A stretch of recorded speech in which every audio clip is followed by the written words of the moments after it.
Bonjour, bienvenue pour un nouvel épisode du Déclic. J'espère que vous allez bien.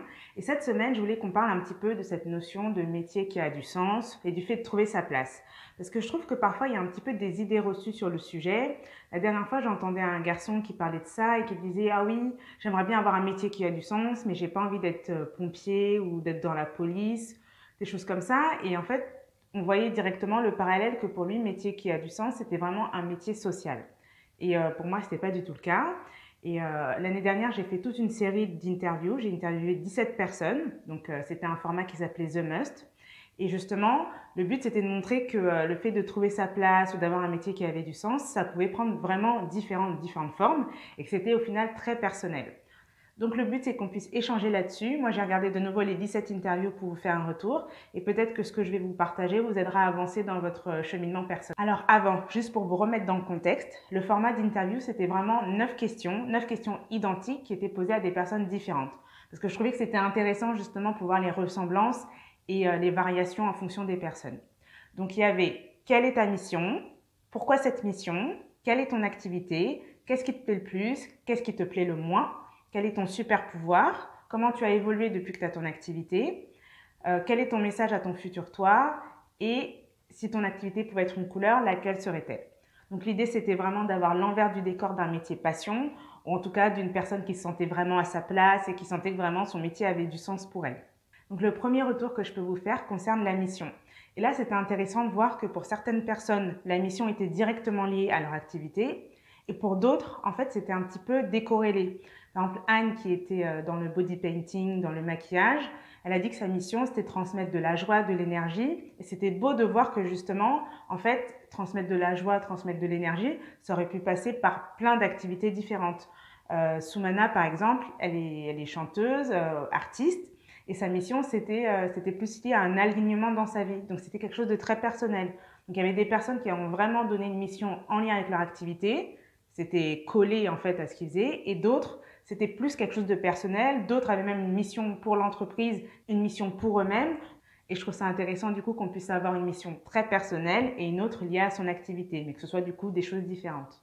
Ensuite, à la question pourquoi cette mission, il y avait des réponses très variées, mais ça tournait quand même beaucoup autour d'un vécu personnel, donc où c'était un problème qu'on avait rencontré, où c'était un rêve d'enfance qu'on voulait réaliser, une opportunité qu'on a eue qu'on voudrait que les autres puissent avoir aussi, un problème au niveau de la société qu'on trouve pas normal, des personnes qui vivent dehors qu'on veut aider, ou faire avancer les usages en termes de recyclage.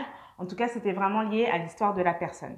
En troisième, la question sur l'activité montrait vraiment qu'un métier qui a du sens, c'est pas forcément un métier qui a l'étiquette sociale, c'est vraiment un métier qui a du sens pour la personne. Parce que du coup, il y avait des métiers très variés, il y avait des personnes qui étaient dans l'accompagnement de personnes en deuil, des coachs d'entrepreneurs, une qui aidait les personnes réfugiées à s'intégrer, une autre qui avait une entreprise qui aidait les personnes en horaire décalé à mieux dormir.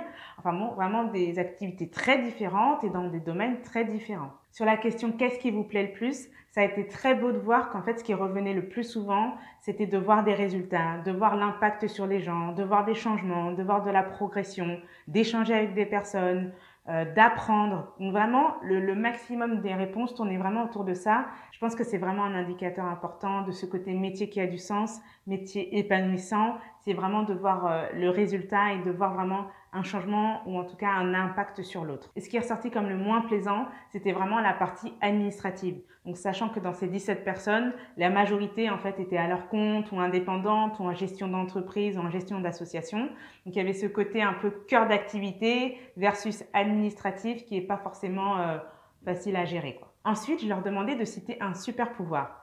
Et en fait, c'est juste en préparant cette vidéo que je me suis rendu compte que toutes leurs réponses tournaient autour du savoir-être, tournaient autour d'un trait de personnalité et pas du tout de compétences techniques. Et je trouve ça très beau parce qu'en fait, ça confirme vraiment ce en quoi je crois, qu'on est d'abord une personne, qui on est et après ce qu'on fait. Et du coup, c'était vraiment beau parce que finalement, leur super pouvoir, c'était la résilience, c'était le courage. Il y en a une qui m'a dit l'authenticité, l'originalité, la créativité.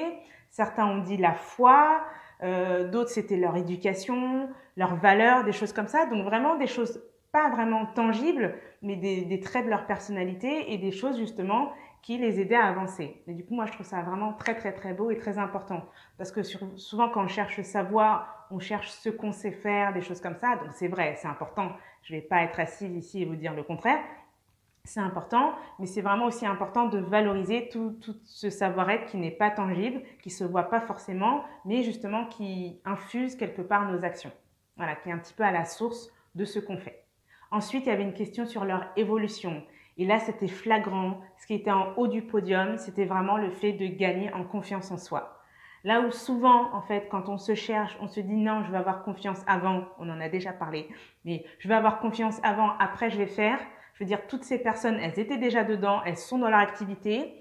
Et ce qu'elles mettent en avant, en tout cas ce qu'elles mettaient en avant dans les interviews, c'était je gagne en confiance en moi. À chaque fois, avec le temps, je gagne en confiance en moi. Je suis déjà différente de comment j'étais au début. Et comme quoi, c'est vraiment l'action qui aide justement à gagner cette confiance. Il y a aussi beaucoup de choses sur la connaissance de soi, le fait de s'ouvrir, sur les peurs.